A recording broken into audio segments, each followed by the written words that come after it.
Okay, so today I'm going to do some fleshing on this hide. I don't do this often, so I don't really have all the proper tools and fleshing bench and everything, but a picnic table will work just fine. I'm hoping to do a different kind of tanning. You don't see much about it, but it's egg and mayonnaise on the final tan. Should provide a relatively soft tan, so it's be malleable. And it doesn't require using, the brain or the trapper solution. I'm not using the brain because I'm going to be boiling the head, and I'm going to be using that. I'm doing a lot with the Euro mount with this deer, so I'm just not using the brain. So I've got an abundance of chickens. We've got mayonnaise. We're going to do it that way. Now, what I got to do is take the flesh off this, and what I like to use is just a paint stripping knife. Very easy to work with. You can run it along the bottom, and just as long as you're careful, you can use the paint stripping knife and get the hide off, or the flesh off the hide really easily. So let's give a quick show and show you how it's done. So you can see I've been working at fleshing this hide a little bit for the last little while. I'm trying to get it down right to the skin. There's going to be a little bit of stuff left on it after I salt it and rehydrate it and go through that process, which we'll show. I'll continue on it, but right now I really want to get all the meat off. The fat will stay a little bit, but here's just a quick, I'll show you real quickly how easy it is to use this tool. And it works rather well for getting the, don't mind the turkeys, for getting the flesh off. And you can use it relatively quickly. Sharp blade is important because you have less damage if you're using a sharp blade. Turkey's getting into stuff again. And a lot of people have special equipment and fleshing tools, but like I said, I don't do this often, so I'm just gonna go ahead and go to the dollar store, get a paint stripping knife with some replacement blades, and use this. So it does work. Just take some patience, and you need to be a bit careful, but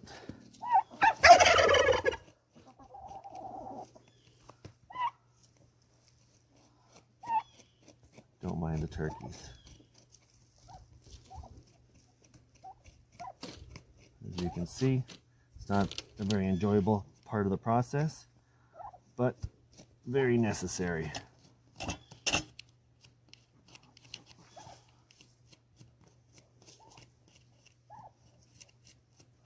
So as you can see, look how quick and easy that's going.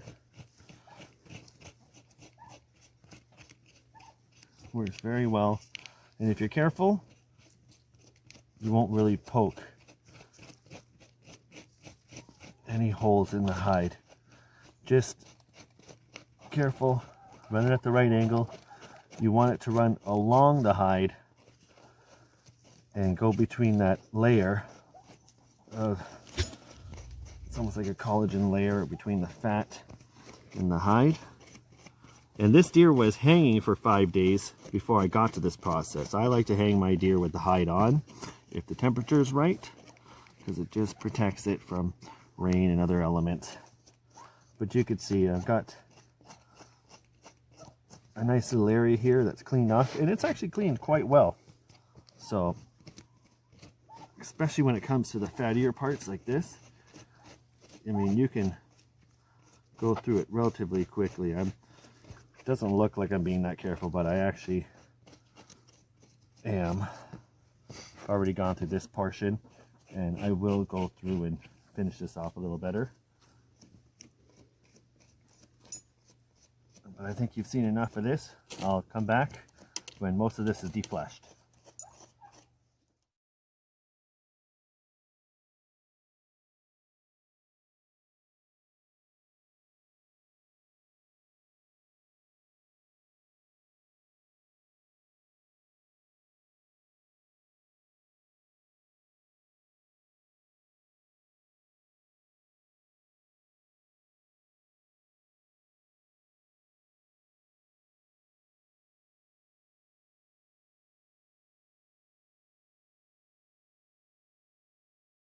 Now some of these holes were made when we were actually processing the deer.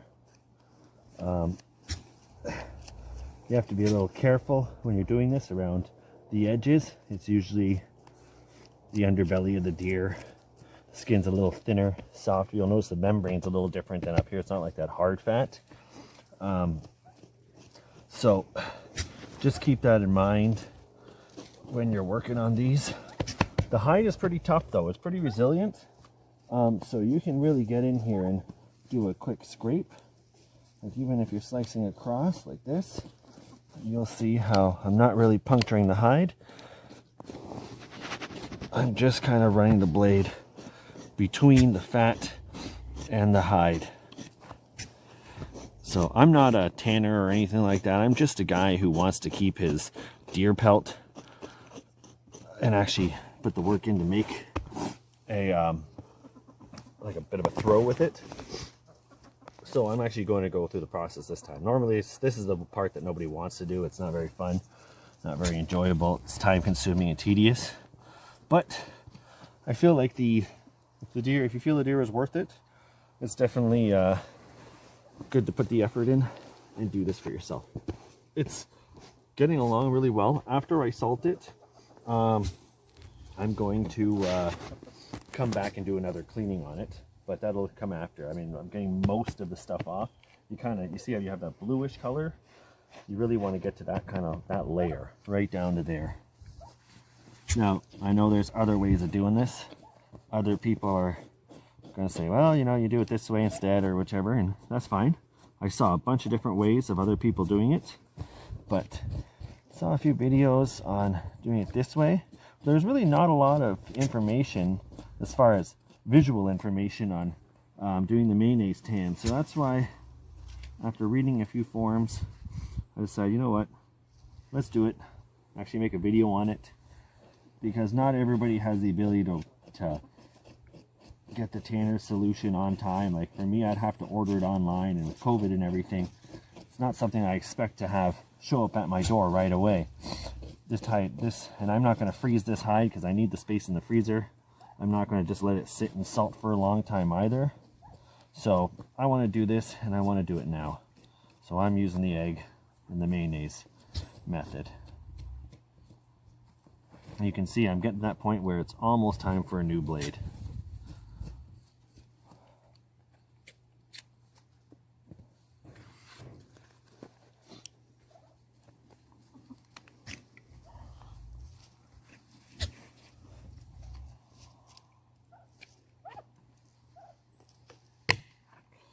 Okay, so new blade on, and we'll continue along.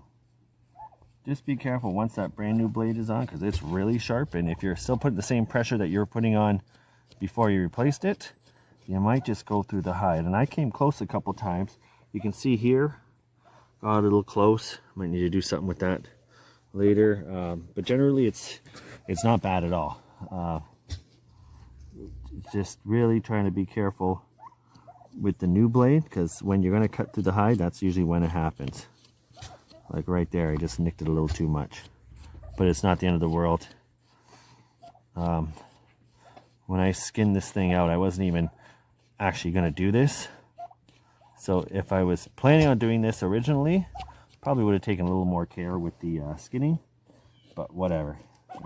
It is what it is, and I'm still going to have a decent hide in the end.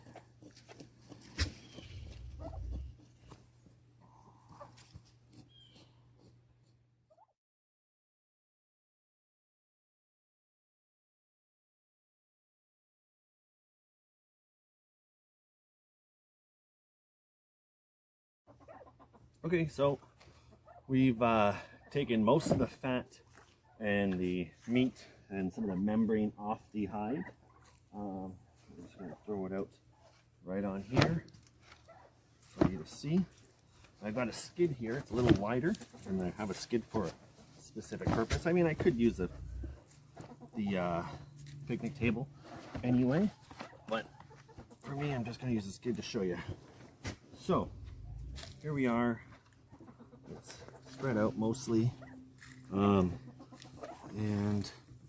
you can see here majority of the fat is not perfect, but I'm going to come back to it a little after. When the hide is dry, to make it a little easier on yourself, you can even use like your DeWalt or Makita drill with a wire brush adapter on the end, and just run that over, and that'll scrape up a lot of that stuff as well. But I'm not going to do it now because it'll tear the hell out of the hide. So now it's the salting. Time for salting. You can see on the edges my little nicks and stuff like that. I'm actually going to cut some of the edge material off, like right here close to the edges. I'm going to trim some of that off after the hide is completely done, just so I have a nice even shape. Some people like to keep some of the strange patterning. I'm thinking some of this weird stuff I'm going to pull off. But right now, for one deer hide, I'm going to use about 2 pounds of salt. Now, you might hear not to use iodized salt. It really doesn't matter. There's not enough iodine in here to cause any trouble. So you're fine to use iodized salt. It's cheap. You can buy it at the dollar store like me. Come in 1 kilogram. So this should be, I'm going to get a nice little layer of salt on this hide. And it's really important to make sure it's salted enough. You have to get into everywhere because this salt is going to pull out all the moisture from this hide. So it's going to pull a lot of the moisture out, and it's going to help. I'm actually probably going to use a little more than this box. I bought a whole bunch. It's like, what is it? 2 of these boxes for $1.25 or something stupid. So I'm probably going to use 2. Just to pull as much salt or as much moisture as possible out of this. And then once that's done, I'm going to let it sit. So once this is fully salted, this part here I'm going to fold over. So I'm going to salt this section a little heavier because that's going to get folded over onto itself there. All these little spots here need to get salted. Everything needs salt, and good salt. The main portion of the hide here is going to get salted. These little areas are salted.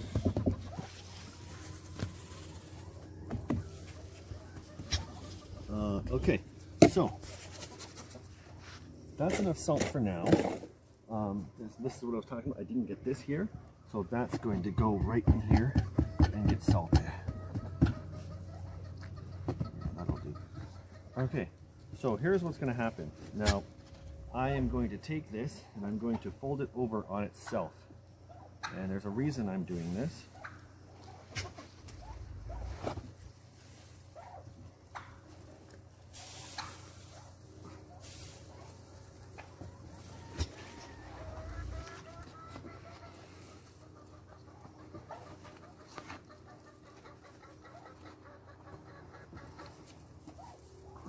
What a beautiful hide. Okay, so, and remember, this is not the final salting, but one of the saltings. So what I'm going to do as well is, because so much moisture is going to drain off of this, this is why I have the skid. I'm going to take this and I'm going to prop it up on an angle. Moisture is going to run off and drip down. Some people put it in a bucket, some people do it all kinds of different ways, but for me, this is just more suitable. So I'm actually feeling like I want to do a little bit of extra salt on some of these little areas, just because it's not 100% necessary. The hole where I shot it, gonna get some salt right in here. Any of these little areas here that are sitting out, this kind of stuff. I mean, salt's cheap as hell. It's not going to kill you to add a little extra. It certainly doesn't hurt the hide. Okay, so we don't have any rain. That's a big deal. You don't want to leave it out. And we're not having any freezing temperatures. You don't want to leave it out like this if we're having freezing temperatures, or if you're having rain, obviously. So let this sit. And we're going to let this sit for about a day, maybe 2. Then we'll come back to it.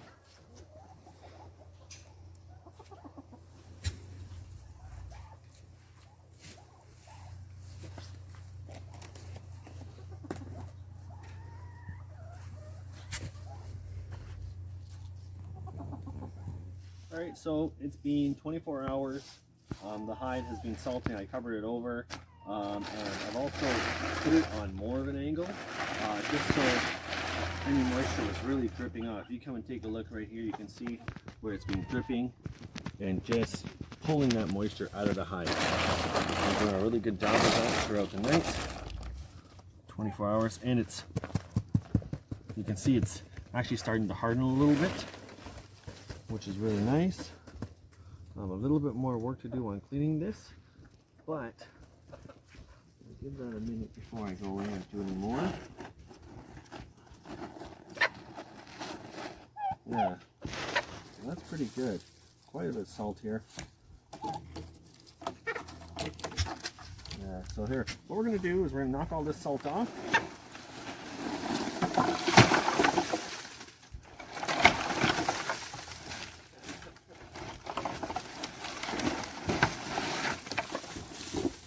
A lot of salt.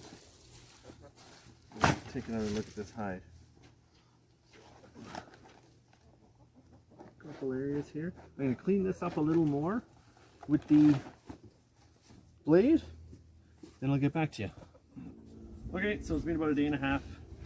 2 or 3 cleanings and scrapings using the paint stripping knife. Then it's been salted, knocked off, and now what we're going to do is do another salting, but this time we're going to be doing it in the bin. So what we've done here is got about 3 liters of water. Sorry, 3 gallons of water. Put another 1.5 gallons of water right now. I've got 2 kilograms of salt in here, and sea salt, and some is going to come out. Now I put the salt, that's cold water, I put the salt in warm water just so you can melt and dilute the salt.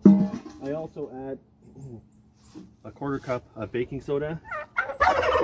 Kind of acts like a deodorizer. This is a great time to add just a little bit of Dawn soap. And then afterwards you can take it out and give it another cleaning in Dawn soap. But this is a good time just to let that soak in and work kind of like a proper cleaner. Just real light on it, right? So this is not the main cleaning. So what we're going to do is we're going to take the hide, we're going to place it in the water, and let me just make sure the water is still cool. That's good. So we're going to place it in the water, and we're going to face it hide down into the water. Okay, we want to get that whole hide in here.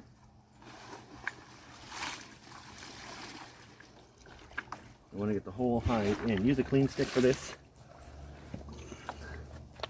And we want to get the whole thing underwater and soaking.